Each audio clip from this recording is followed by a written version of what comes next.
लंबे समय से डेमोक्रेसी है, बहुत बड़ा कंट्री है, वर्ल्ड का सबसे बड़ा डेमोक्रेटिक सेटअप है। अब तक जितने प्राइम मिनिस्टर बने, कोई 2 साल बना, कोई 1.5 साल बना, कोई 6 महीने बना, कोई 3 साल, कोई 2.5 साल, एनडीए और यूपीए की सरकारें आई हैं।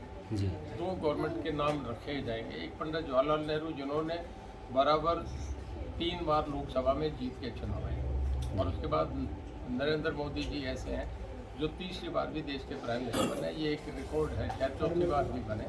मतलब उनका अपना जो काम है, 1984 के बाद जब राजीव गांधी को अकेले को सिंगल मैंडेट मिला था, 401 सीट आई थी। उसके बाद एनडीए यूपीए की सरकारें बनी, केवीपी सिंह आए, चंद्रशेखर आए, देवगौड़ा आए, मनमोहन सिंह आए, वाजपेयी जी आए। वो लंबी सरकारें नहीं चली, और उसके बाद 16 साल वो और 14 साल ये 2014 में एक पार्टी को सिंगल 303 सीटें मिली। दोबारा फिर रिपीट हुआ, तीसरी बार भी मैं समझता हूँ पिछले का भी रिकॉर्ड टूटेगा, पिछले दिन बहुत पिछला भी रिकॉर्ड टूटेगा, उससे भी ज़्यादा सीटें आएंगी। तो मेरे कहने का मतलब कि इतना बड़ा मैंडेट मिलना इतने बड़े कंट्री में, आज सबसे वर्ल्ड के सबसे पॉपुलर लीडर हैं हम, वर्ल्ड की पहली 5 इकोनॉमी में हम आगे, ये बहुत बड़ी बात है हमारे लिए, बहुत बड़ा कॉम्प्लीमेंट है। और हमारे प्रधानमंत्री जी पिछले दिनों राहुल गांधी को सजा हुई, फिर सदस्यता चली गई। इस पर कांग्रेस पूरा हो हल्ला मचा रहे हैं पूरे देश भर में। एक पार्टी है, उनका जब पॉलिटिकली लीडर कोई आएगा तो उसके लिए बचाते हैं, ये सदा तक होता रहा है। पर क्योंकि जुडिशियल मैटर है, कोर्ट ने डिसाइड करा है, उस पर हमारा कुछ कहना बनता है।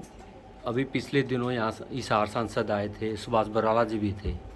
हिसार सांसद जी ने कहा कि भाजपा के प्रदेश अध्यक्ष ने एक इंडिकेशन दिया है, उसका सार समझना चाहिए। मीन्स 2024 में जसपा और बीजेपी शायद साथ ना रहें, ऐसा कुछ कहा है। और उन्होंने कहा भी गठबंधन भी नहीं रहना चाहिए। आप बड़े सीनियर नेता हैं, आपका क्या कुछ मानना है गठबंधन? बताऊँ मैं, मेरा इंडिविजुअल राय कुछ है। जी देखिए, 2 पार्टी का मामला है, उनकी अलायंस है।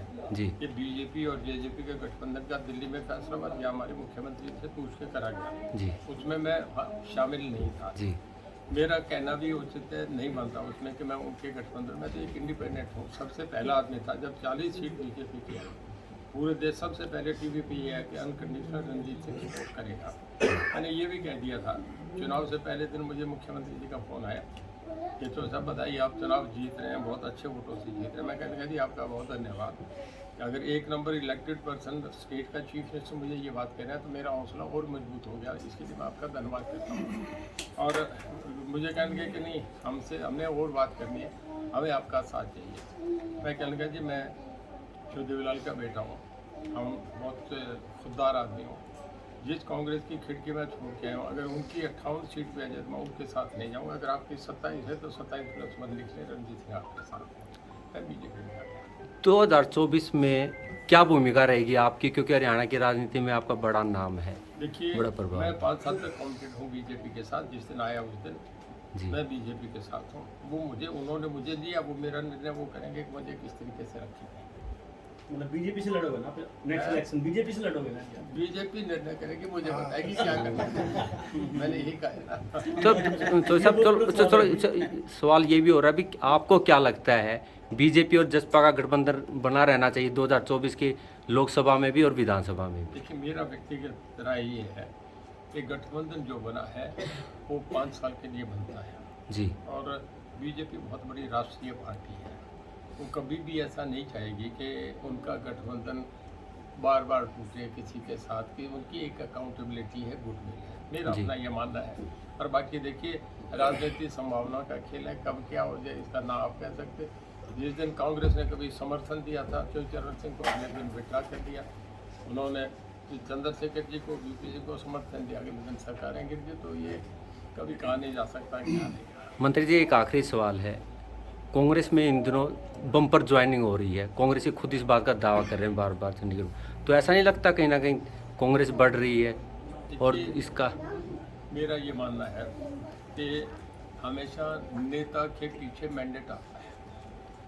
महात्मा गांधी के नाम से देश में वोट पड़ा, मुझे याद है कि उन्होंने फैसला कर दिया ये प्रधानमंत्री बनेगा, किसी ने कुछ नहीं बोला। जयप्रकाश नारायण को एक मैंडेट मिला, उन्होंने महात्मा गांधी की उस समाधि पे फैसला कर दिया कि ये नरेंद्र आपके मोरारजी देसाई प्राइम मिनिस्टर होंगे। चरण सिंह जगजीवन राम कुछ नहीं बोले।